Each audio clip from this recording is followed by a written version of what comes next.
In honor of all of America rooting for Josh Allen and the Bills to beat the Chiefs, here are some things I'd rather watch than watch the Chiefs complete the three-peat and win the Super Bowl this year. I got a bowl here of some activities I jotted down that would be pretty awful to watch. See, I just wrote them on little pieces of paper, and they're here in this bowl. There's some pretty nasty stuff in here. Then again, so is a Chiefs three-peat. It's kind of a pick your poison kind of a thing. It's for the greater good. After all, I would watch these activities to prevent a Chiefs three-peat. So, in a way, you're welcome. Okay, let's see what I'm in store for. God, it's like I'm picking out my own burial plot in a cemetery. All right, here we go. Watch someone chew with their mouth open for 90 minutes. So that's disgusting. Really is. I mean, 90 minutes of just someone chomping away at some French fries and clam chowder. That's really gross. You'll probably never look at that person the same after watching this. So, you know, it could really damage some relationships. I hope it's not your significant other, because that could be grounds for a divorce. But, if you coordinate this properly and, pair this activity with someone you already don't appreciate or like, yeah, no problem. This is disgusting, but so is a Chiefs three-peat. 90 minutes of this, and then you're done. You'll definitely never get a meal with this person again, but for the greater good. So plan accordingly, and you're fine. Watch paint dry for 12 hours. Oh, so effectively a form of soft torture. Yeah, I could do that. No biggie. What? Great men have gone through extreme lengths of torture for their country. You know what they're called? They're called patriots, okay? I think it's a total win for America and her interests if the Chiefs don't complete the three-peat this year. So, yeah, I can take a little soft torture. No problem. It's just 12 hours. I'm watching paint dry. I could make a little game out of it, like watch different drops race each other. I mean, that would be miserable, but that's what patriots do. Pretty uncomfortable work for the comfortability of others. Remember, this isn't about me, okay? This is for the greater good of America. So I will happily go through soft torture so that the Chiefs don't get a three-peat. Absolutely. All right, here we go. Watch someone perform an open heart surgery. Oh, okay. I don't do blood or needles. I'm not anti-vax. I have a fear of all things operation. It just kind of gives me the creeps, right? Especially when they do the whole, like a geyser of blood comes up in the OR. Oh, then again, wait a minute. Isn't open heart surgery somewhat of a scientific miracle? Like just how much we've achieved and, how far medicine and recovery has really come. I don't think it would be such a bad thing for me to see such a beautiful life-saving achievement. Doctors are achieving yet again another medical victory. Someone's life is probably saved. I would make an argument to say that people's lives are actually at risk when the Chiefs complete the three-peat, right? I mean, just mentally, people could be in complete disarray. People might be physically sick. People might go through extremely harmful, self-inflicting wounds pending a Chiefs three-peat. So, for the good of humanity and to save someone's life, I mean, I don't think the Chiefs winning the Super Bowl this year saves any lives. I was going to say I'd rather skip the open heart surgery just selfishly, but no, this isn't about me. This is what I would do to prevent a three-peat and the lengths I would go. So this is self-sacrifice, people. I don't like blood. I certainly don't like watching any sort of surgery, but I will do it to keep the monsters at bay. I will prevent a three-peat by doing something I don't want to watch. All right. What do we have here? Okay. Watch someone mansplain how football is played. Well, that doesn't sound so bad. Is it like Gruden explaining the mechanics of football? I'd pay to see that. Oh, wait a minute. No, there's a caveat here. I remember I wrote this. In parentheses, I wrote, P.S. It's a finance bro who graduated from an Ivy League school that's mansplaining. God damn it. Oh, that would suck. That would be miserable. How long? 30 minutes. I could do 30 minutes. At minute 31, if he's still yapping to me about how football is played, I'm shoving him in his own backpack, and I will enjoy that. So, yes, I'll take the mansplaining from an Ivy League grad. 100%. No way am I giving that to the Chiefs. Not a way. Yeah, there's a snowflake's chance in hell I let the Chiefs get a three-peat before I let some Ivy League guy mansplain football to me. I can do that. No problem. Okay.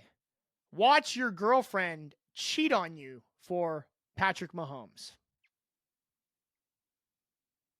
Okay. Sounds like no matter what happens, I'm getting shafted by Patrick Mahomes. I mean, he's just going to take his red Chiefs knife and stab me in the chest no matter what. I think I'd prefer not to suffer alone here and just ruin my relationship because at the end of the day, Patrick Mahomes, when he beats teams, at the end of the day, when Patrick Mahomes wins the Super Bowl, the real estate he has in fans' heads, it's not real personal, right? It's effectively just business. All right, you sick bastards, you can have it. This is something that I would allow the Chiefs to complete the three-peat for. Okay, it came at the expense of my own relationship, and that I want to preserve. If you're gonna go there, it's like, all right, take it, right? So this has been easy, light work. All this stuff, it's no problem. We've had one issue, and it came at the expense of my relationship, and I will not disrupt the happiness I bring to my girlfriend by being her boyfriend. Simple as that. Watch the Niners lose 10 Super Bowls in a row. Dear God. I guess as long as the Chiefs aren't winning any of those 10 Super Bowls, yeah.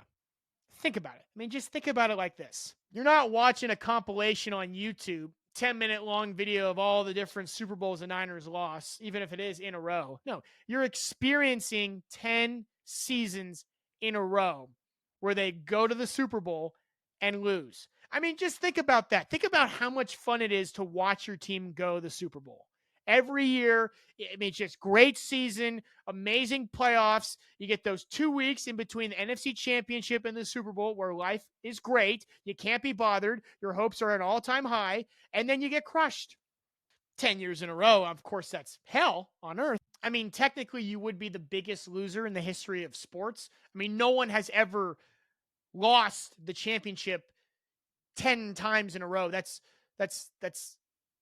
insurmountable. That just can't be fathomed. I mean, that pain is probably numbing at a certain point. Like, back this up with some science. Technically, if you get burned so bad, you don't feel anymore, right? Like if you put your finger in a fire, it burns right away. It really hurts at first, but at some point you actually burn all the receptors of feel, right? The pain receptors are gone.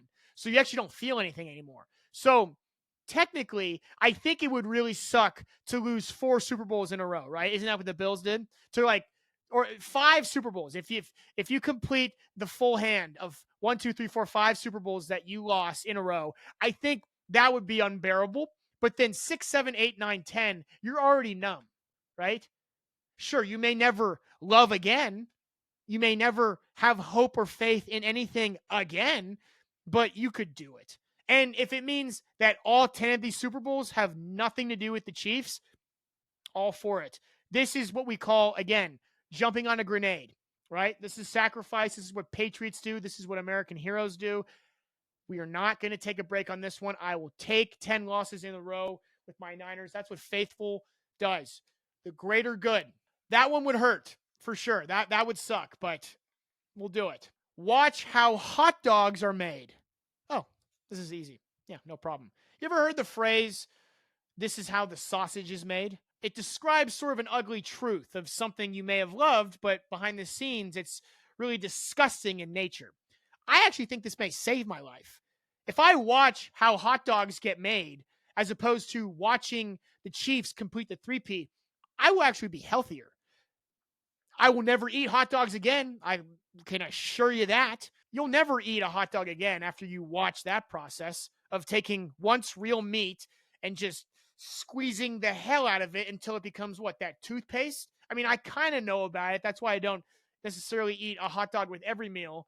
like I used to when I was 8. I've heard rumors about how hot dogs are made. I actually haven't voluntarily followed through with that because I don't want to ruin my baseball game experience because I do like enjoying a nice hot dog at a baseball game. If I watch how hot dogs are made start to finish, I will probably never have a hot dog again.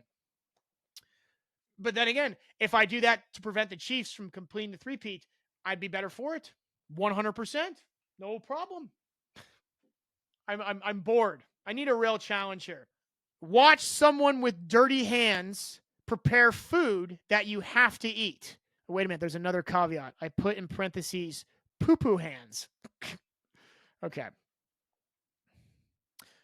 So you have to eat it. You have to eat the food, right? And so ignorance is no longer bliss because you have to watch them prepare the food, right? So you can't just eat your favorite thing without knowing that they have poo-poo hands. You know they have poo-poo hands. You're going to be physically sick. Then again, watching the Chiefs complete the three-peat, win the Super Bowl this year, will also make you physically sick. It'll probably ruin you mentally. I think the physical consequences of eating this are tremendous. In like a 24-hour period, it's very significant. Very, very high likelihood you could get a very bad illness. Maybe you could convince me that this would actually build your maybe you could convince me that this would build your immunity going forward. I guess. Oh, what are you willing to live with? A Chiefs three-peat and the insufferable media coverage and the state of your favorite league in disarray if it happens, or a pretty nasty weekend? Let's face it, this is probably a weekend that you're out. Like, whatever's happening that weekend, you can't do it because you just ate food with poo-poo hands preparing it. So you're probably done for the weekend. It's a weekend or the rest of your life. I mean, at least a year with the Chiefs. No, it's actually the rest of your life because what that means is that evil did corrupt the NFL. Yeah, give me the poo-poo hands making my food. Oh, that would suck, but it's for the greater good. Remember that. Hey, so far, again, it's been challenging, but nothing you can't do. Oh, and I think this is the last one. We're down to one. This really hasn't been that bad. It's been quite manageable, to be honest. Let's see here. Watch my parents create me. Oh, Jesus Christ. My God. Ugh. Ah, no! No! Ugh. So I either watch the Chiefs win the Super Bowl this year, or I watch how I was conceived. You know, the sex between my parents that made me. Yeah, I'm going to go with the three-peat. Okay? You guys can have it. You sick people. Shame on you. Shame on you that I had to go there. Listen, I don't want to watch the Chiefs complete the three-peat, but I'm not a sociopath, okay? I got limits, okay? I'm not going to watch my parents fool around just to prevent that, okay? And shame on the Chiefs, all right, that had to go there, right? I mean, that really says a lot about the organization, that you had to go there to get your three-peat, all right? Okay. I mean, the gloves are really off, guys. They really went there. It really turned into prison rules pretty quick. Well, what was once a civil, fun game just went to shit. They had to go there. And I think we'll call it there. I think you guys get the point. I will go through extreme lengths to prevent the three-peat from happening, but at the end of the day, I do have limits, right? I can only do so much for the greater good. There are some times I just got to draw the line in the sand, right? And I don't feel bad about it either. I did pretty good, right? We held the line. Josh Allen, we're all counting on you, dude. Get it done. Please. For America.